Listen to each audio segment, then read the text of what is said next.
Welcome to Episode 2 of the Rescued by Dragons podcast, the ongoing tale of a weekly Dungeons & Dragons campaign played in Portland, Maine. My name is Dominic White, and I invite you to grab a hot cup of tea, a glass of mead, or the beverage of your choice, and picture yourself in a cozy, torch-lit tavern, drink in hand, huddled around the table with other patrons, waiting to hear the next chapter in the adventures of the Brunch Club. But before we begin, here's what happened in last week's episode. In the previous chapter, Salus, a forest gnome sorceress, met Alora, a wood elf ranger, on the way to Sturgeon. In a bar, they met Drusilla, a lunar elf cleric. They learned that they were all headed to the Crystal Spire Library in the city of Elnor for answers to different questions in their lives, and decided to travel together for safety on the long journey. The weather was too bad to travel, so they stayed in town. They went to another tavern, the Black Lamb, where they struck a deal with a surly bartender. In exchange for clearing out a rat problem in the basement, he'd give them free drinks for the afternoon, during which Drusilla introduced them to the concept of brunch. The next day, they set forth to Wyhill, but as evening approached, they were attacked by bandits. They fought them to a standstill, until a hungry, giant crocodile, looking for an easy meal, charged at them from the river next to the road. The bandits' leader fled. A silver-scaled dragonborn leapt from the woods and attacked the crocodile, distracting it from Drusilla, Salus, and Alora. They quickly finished off the rest of the bandits, and the crocodile right before it made a meal of their new ally. And now, Chapter 2, The Paladin's Story. Alora kicked the last bandit corpse into the river. She, Drusilla, and Salus considered sharing the loot with the dragonborn, but then decided against it. After all, he hadn't actually killed any of the bandits. They agreed he could keep whatever loot the crocodile had on it and split the bandits' coin evenly between the three of them. Salus suggested they at least go over and check on him and thank him for his help. As they approached, the dragonborn rose to his feet. He stood a full 7 inches higher than Alora, who was the tallest of the Brunch Club by far at 5'9". He gave them a cheerful "hello" as he slung his shield across his back and put the warhammer on his belt. His words were thick with a guttural accent not common to these parts. He introduced himself as Vorjon. He had been a little ahead of them, also on his way to Wyhill, when he heard the scuffle break out and decided to investigate. Not wanting to jump in without knowing which side he should aid, he crouched in the woods and watched. Just as he made the decision to help the three of them, the crocodile came out of the river, thinking him an easy snack. He thanked Alora for saving him, and handed her arrow back to her after yanking it from the beast's head. Noticing Salus had a wounded shoulder, he offered to heal it for her.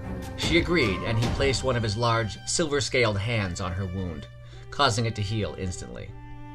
Guessing Alora was a ranger, he asked if she could help him skin the giant crocodile on the off chance they could sell the hide when they reached Wyhill.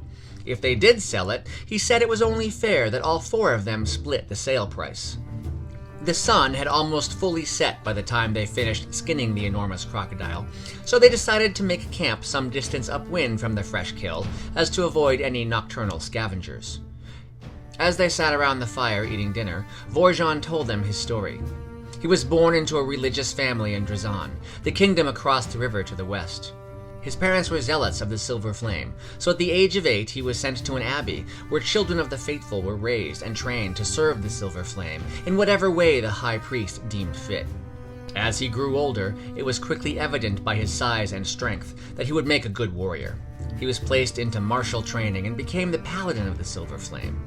He traveled with a company of paladins and clerics to hunt down all manner of evil creatures, demons, fiends, undead, and other unholy monsters.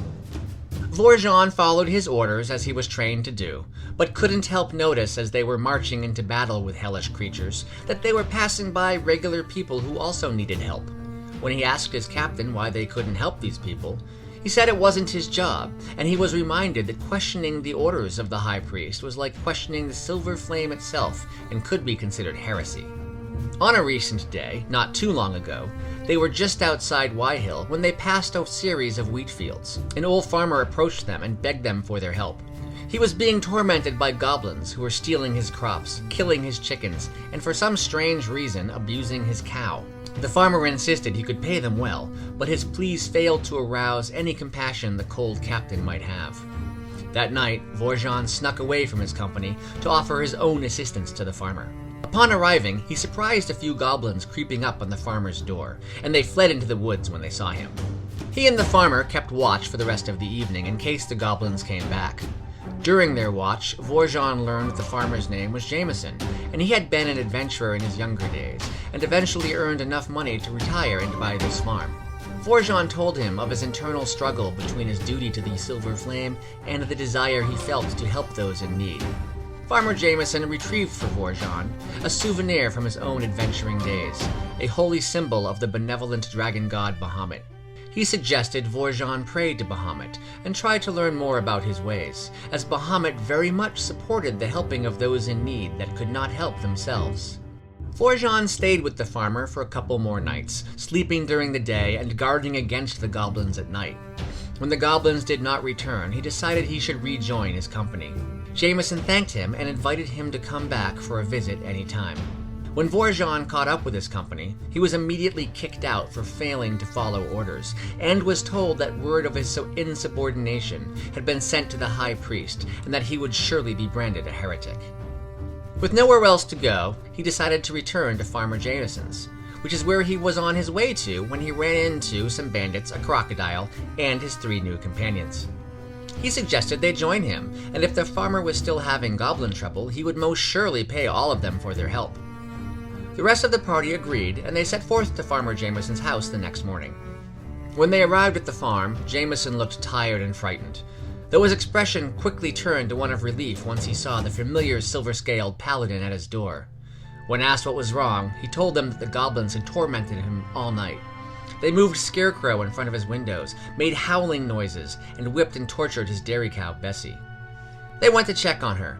Her hide was bleeding with welts and tears. Drusilla cast a spell that allowed her to talk to animals. She asked Bessie if she was okay. In a surprisingly gruff voice, Bessie responded, "If I see another one of those big-eared bastards, Farmer Jameson won't hear the end of it." Drusilla cast a healing spell on Bessie to patch up her cuts before asking what happened. "Ugly short men with big ears attacked me, whipped me with barbed wire, and yelled at me and yelled at the house, like they were trying to scare us off." Drusilla asked how many ugly short men with big ears there were. "I don't know. I can't count. More than the group of you, though. Not many more, but more." Elora helped make some blinds out of the hay and grass around the front of the house, where they then lay in wait. The group hid their presence as best they could in hopes of ambushing the goblins if they returned that evening. They took turns keeping watch. Well after dark, Elora noticed shapes approaching the farmstead. When the goblins got close enough that they could see them in the dark, the 3 women with their elven and gnomish night vision unleashed their spells and arrows. Some of the goblins returned fire with their own arrows, and others charged at them. Unfortunately, Dragonborn don't have night vision, and Dvorjan was attacked by the largest of the goblins. Fighting blind, he could not land any effective blows, but managed to stay alive by deflecting most of his enemies' attacks with his shield. Elora saw Vorjan engaged with what appeared to be the most ferocious goblin, and attempted to shoot it, but her fingers slipped off the bowstring, and the arrow buried itself into the back of Vorjan's shoulder. Drusilla summoned 3 floating orbs of light to illuminate the area, and sent one out towards Vorjan. She saw Elora's arrow strike Vorjan in the back, and that his armor was stained with blood. She cast a healing spell, hoping that would keep the Paladin in the fight. Now able to see, and bolstered by the Raven Queen's healing, Vorjan turned the tables on the goblin boss, eventually feeling the goblin's skull crumple beneath a blow from his warhammer, all while Salas, Drusilla, and Elora finished off the rest. Vorjan thanked Drusilla for healing him after one of the goblins shot him in the back.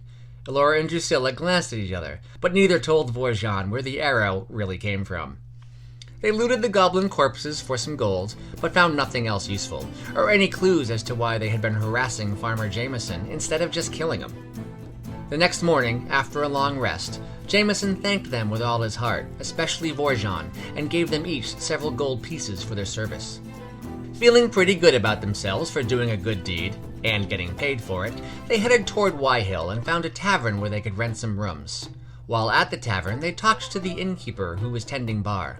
Tipping her generously, they asked about how one could travel from Wyhill to Elnor. 3 weeks by road, she answered. You could cut a week off that by going straight through the Blue Lich Bog instead of around it, but I wouldn't recommend that. Lots of dangerous creatures live there, and they say a witch called the Bog Hag lives in it, somewhere to the east. Sure, some caravans do take that road to save time, but they're heavily armed. They don't call it the Bitch Bog for nothing. Your other option would be by boat. Master Buckthorn has some merchant ships, but it would cost you a pretty copper since he doesn't trade in Elnor. There's also a local fisherman named Long John, who will take people to Elnor, but truthfully, he's a little eccentric, and his boats aren't what you'd call seaworthy.